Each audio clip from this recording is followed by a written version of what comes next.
Also, the In the Money Media YouTube channel, if you're watching on that platform. Peter Thomas Fornatal back with you once again in the Brooklyn bunker. Very excited to talk about a pretty cool weekend of racing, and it starts right here in New York City with the last big stakes day of the year at Aqueduct. Really good stuff happening. We're going to talk about those races on the show, as well as the entire Pick 6 on Saturday at the Big A. And to do it with me, first, I will bring in my usual partner on these shows on YouTube and very often on the podcast side as well. Man, also coming to us from the city, he is Jonathan Kinchin. JK, what's up? Yeah, I'm in. So you can tell by the cows. I'm in Texas currently. It's the cows in the background. Hey Pete, and it's good to see you. Good to be back doing some video stuff with you and the YouTube channel rolling. But more importantly, it's the legend that way over there that we're happy to have with us. And I want to tell him congratulations on Thin White Duke retiring. So Steve, congratulations on the run you guys had with that horse. JK referring, of course, to Stephen Crist, who joins us now. And what are your emotions upon a horse who's been so good for so long retiring, Steve? Well, yeah, it's of course it's bittersweet. I mean, we hoped he'd run until he was 10, but he'd really lost his verve for racing in his last few starts, and he's been good to us. So it's time for us to be good to him, and we'll figure out what he wants to do with the rest of his career. Makes sense. What a great day that was. We'll never forget him winning the Harvey Pack Stakes up in Saratoga. I imagine that has to be among your career highlights with him. What else leaps to mind? Well, certainly a highlight of my career as an owner was, to be able to win the inaugural running of a race named for one of my mentors was just, the odds of that were astronomical, so I'll just chalk it up to magic. We'll take it. Boys, let's dive into this racing on Saturday. We'll do the whole Pick 6. Let's kick off with race number 5, where we've got New York bred fillies and mares going 6 furlongs on the dirt. Steve, how do you want to light this candle?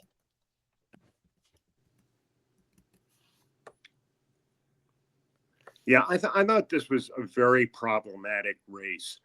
Because a lot of the bigger numbers in here were run by horses at Finger Lakes. And the Finger Lakes form just so rarely translates to the NYRA circuit.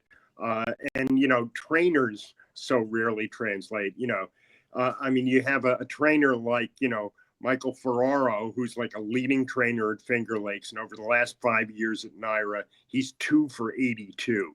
So I just have trouble with races where the seemingly fastest horses, ran those numbers at Finger Lakes. So personally, I'm going deep in this race.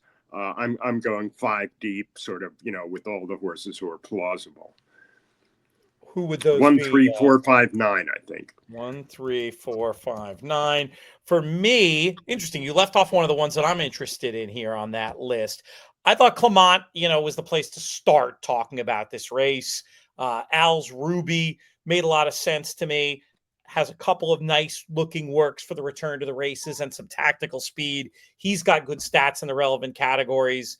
Peony, the 7 runner, second off the layoff, and I thought ran a little bit better than it looked maybe off that break, attending a fast pace before tiring, maybe getting back to dirt with that run behind her. She might be a little bit more settled in this spot. And that could work maybe for a mid-pack type of a trip.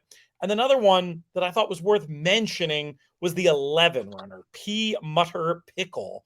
Thought that was an eye-catching work the other day. Flash talent a year ago. If you project some improvement for age off the figures she was running then, might be able to fit at a price. Those were my ideas in here, but I'm not sure it's as simple as that. JK, where do you stand on this 5th race on Saturday? Yeah, we often talk about game selection, and this is one of those races. I agree with everyone here. That's one of those races where I just don't have an opinion. I don't trust the 5 for Christoph. So if I'm forced to play this race, play the Pick 6, which I'm not, 1, 2, 3, 5, 9, 11, I would need to use here. But I think instead of using those 6 combinations and hoping to beat the 5 and being disgusted when the 5 wins, I'd rather just hit repeat and play the pick 5 and not have to worry about this race annoying me. Certainly one of the advantages of our game, there is no ante, no cost to just passing and coming back and tackling the pick 5, as JK points out. That pick 5 begins in race number 6, where we've got 2-year-old fillies, New York breds, maiden special weights, going 6 furlongs on the dirt. And by punting to the pick 5, JK, you have pretty much guaranteed that I'm going to ask you first, who do you like in here? Yeah, I'm going to use the entry for sure. Linda's not one that I'm cutting in line to bet with horses first out. But both of these horses are a little bit interesting. Army Gal, we know how brilliant Army Mule was, but Army Gal has a sister, Sassy Nature, who ran blazing fast early fractions. So that's nice to know that there is some speed in the family. There's also a couple of other horses, Suspect, that had some speed as well. And then you go to the other half of the entry, the 1A, Observer. This is a looking at Lucky. We know from our friend Marshall Graham, who loves looking at Luckies to try to get them to go long on the dirt, but is related to Cupid's Heart, who was a horse for Bruce Levine that was very talented, that ran well as a young horse too. So there's a lot of precocity there. And then I'm going to use the 2, Oklahoma Smoke for Jorge Abreu. I'm still shocked how good his numbers are with first-time starters. 19% throughout his career. That's pretty darn good with firsters. And then the 10 as well towards the outside. Tail of the Tail for it's a Vacoma filly for Rob Atras. And another one, if you look at some of the siblings, there's been some early speed. And those are all things I look for in these 2-year-old races. 1, 2, and 10 for JK to kick off this pick 5. I'll throw out a quick vote for one you didn't mention. The other Abreu runner, number 3, Unwoke, is one I did want to include based on an angle I like, as one who caught money on debut and then did not break particularly well. Could be seen to a much better effect with a clean getaway and attracts the services of Flavian Pratt. Should be a price. I see the points on all yours, JK. I don't trust anybody in here. I was going to try to get a little cute. Steve, how about you? Who do you see as the most likely winners of race number 6? Well, I'll tell you when I get a look at the tote board. Unfortunately for pick 6 players, and like Jonathan, I'm not thrilled about this pick 6 because of that first leg. But, if you're playing the pick 6, you'll only see which firsters, are taking money and are live with the daily double probables, which is, there's a little sample size problem there and you don't get a perfect idea. But, at least if you're playing the pick 5, you'll see the betting on this race. You'll see how much money there is for the 2 Lindas and the Abreu and the Atras, and you'll, make your decision from there. I would have to use the Clement firster as well. I'm not thrilled with any of the horses who ran. Okay. Yeah, that's a great point about using the double as a peek into this race if you are committed to playing the pick 6. Let's go to the first of the stakes races we'll be talking about on this show for these 2-year-old colts. It's the Remsen Grade 2 action, going 1 mile and an eighth. Last few years, Chad Brown's had some pretty good runners that competed in this Remsen. He holds a strong hand with 2 numbers in here. Number 5, Kuwaden, and also the one that I'm going to actually select, number 2, Aviator Gee. To me, I thought this horse was interesting off both that tricky trip in the Awad, but mostly because of the breeding. This horse, to me, by some way, looks like the one that might be best suited to going the 1 mile and an eighth on the dirt, and ran pretty well in that off the turf or 2 back. Hoping that Kuwaden at least ensures an even pace, and maybe this one can get involved. Nothing against Kuwaden exactly, just didn't fully trust to see out the trip off that pedigree. Tuck's another one kind of obvious in terms of backups, but I was going to try Aviator Gee in this spot, the 2 runner. Steve, how do you see it? Well, I think that off his 2 races, Kuwaden holds a pretty big edge on this field in terms of talent. The question with him, obviously, is the 1 mile and an eighth. We don't know very much about, Instagram yet as a distance sire. But I think this is clearly a, grade 2 or better quality horse. And I may lean on him a little bit with using Aviator Gee and Tux. And, Studley Do Right's last race came up pretty good. So he would be my other backup, but I think I'm going to end up leaning on Keewaydin a little bit and just hope that he's a lot better than these horses. 5 is an A, 2, 1, and 4 as B's, that kind of thing, Steve? B's or C's, we'll see what I can afford. We know how that goes. Lots of common numbers between Steve's analysis and mine, JK. Can we make it a chorus here? I'm ice cold to Keewaydin for a couple of reasons. One, this is one of those situations where I remember bumping into Chad. He was having a good day. I bumped into Chad the day that Keewaydin debuted, and he said, this horse is a flat-out runner. He might be one of my best 2-year-olds. And so I kept an eye on him, right? He ran into Tip Top Thomas and a couple of other good horses on debut and was beat that day, comes back, runs well. And one thing about Chad, the way that he trains his horses, where they're always together, they're not working overly fast, they're always into the bridle. I've always got a little sense of comfort when they're stretching out that they're going to be okay during that stretch out, even if, you know, he just has to be better than these horses. Pete, this is a great time for me to remind you that we argued about it a bunch this year, that the Remsen is not a producer of Kentucky Derby winners. It is a producer now, I guess, of Belmont Stakes and Breeders' Cup Classic winners. Say, let's see one get a clean trip, and we might have had a different story. Anyway, that's an argument for another time. But I think basically you just have to be talented, and you just have to be able to get a mile and an eighth better than the other ones at this point. And I think Keewaydin. So the only thing that could save me playing this pick 6, spreading with the 6 horses in that first leg, 3 horses in the second leg, is that I'm going to go single in the middle of this thing here with these 2-year-old races. Keewaydin will be one of them. I get it. And you make a great point about Chad Brown and how he trains and training horses to finish. If a horse doesn't truly want the mile and an eighth, but as long as he wants a mile, I feel like Chad can train him to get that extra eighth. Look, I like the horse. I just think he's going to be bet to 4 to 5. And I do think that stablemate on pedigree has an interesting angle. But yeah, we're all pretty similar there in the Remsen. Let's move to the Demoiselle. Grade 2 action now for the 2-year-old fillies, also going the mile and eighth. JK, you've tipped your hand. I have a feeling that you're going to be gravitating towards the 1 runner. Muhima in here looks so strong on figures and form, and just look to have so much more. One of these things where the numbers say it, the eye test backs it up. Distance is technically a question, but boy, the way this one looks, I can't see it being an issue for her. I can only assume Muhima is the one that you'll be singling here. Right. Yeah. I mean, like, just very similar to what Steve said about Keewaydin. Just the 2 races are just better than everything else. And one of the things that I make that joke about the Remsen not being necessarily a Kentucky Derby prep, and I feel the same way about the Demoiselle. I have learned that this race means 2 things and 2 things only. It's a horse that has so much more stamina than the others that doesn't matter how talented they are, they can win this mile and an eighth race at this point of the 2-year-old year. Or the second type of horse that wins is a horse that's just better than these horses, who wants nothing to do with a mile and an eighth, but he's just better, or she's better than the competition. Why I think it doesn't necessarily lead on to big things as a 3-year-old. And Muhima just seems faster. I see the Munnings and I see the concern there, but there's a Tappet mare. Yeah. It's Brad Cox. He works his horses fast. She's going to have an unbelievable foundation. She's got tactical speed. And I just think she's going to be too hard to beat from that inside, with Florent kind of being forced to put her into the race. Yeah, and it's not like Munnings can't go. They're more known for sprinting, but I wouldn't say it's disqualifying at all, especially with Tappet on the other side of the pedigree. Steve, are you with or against Muhima in the Demoiselle? I think you have to be with. It is a little bit like the previous race, and both efforts are excellent.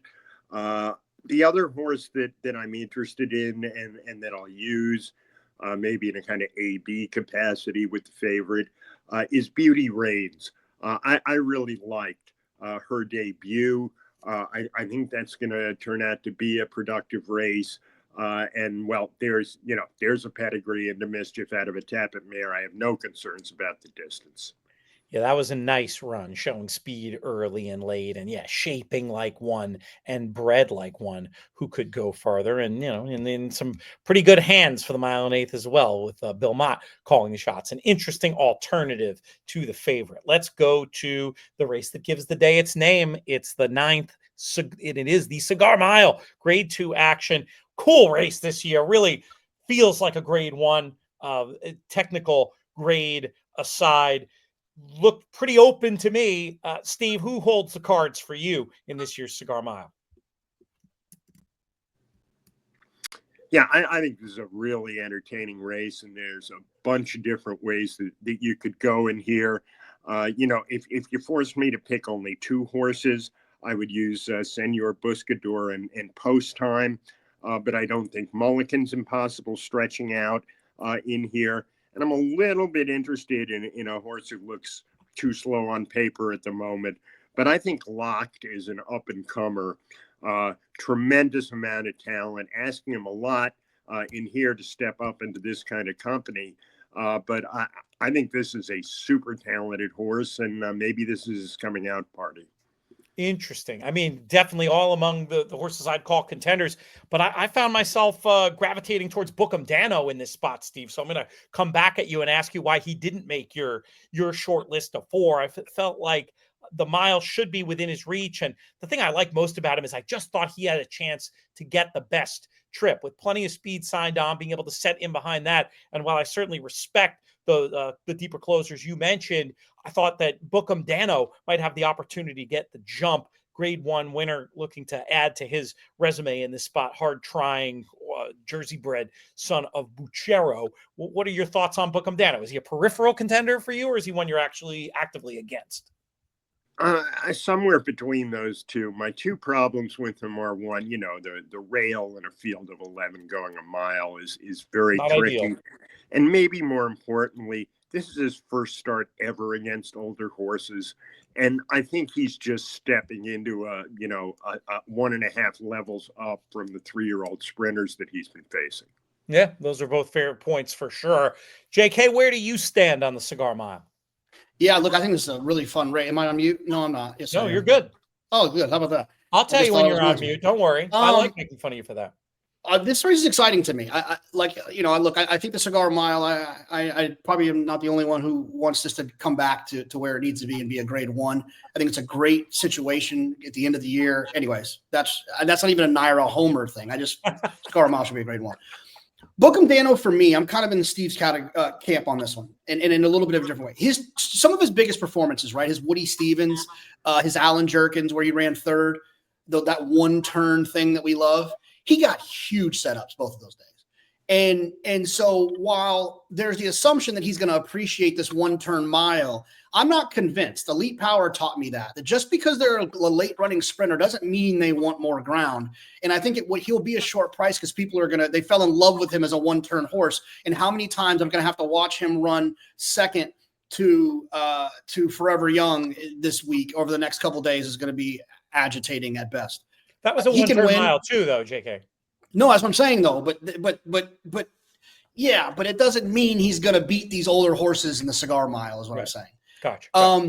I do think that Mulligan is sitting on a big one. I think he's fast. I think he's a horse that might actually appreciate a little bit of a stretch out.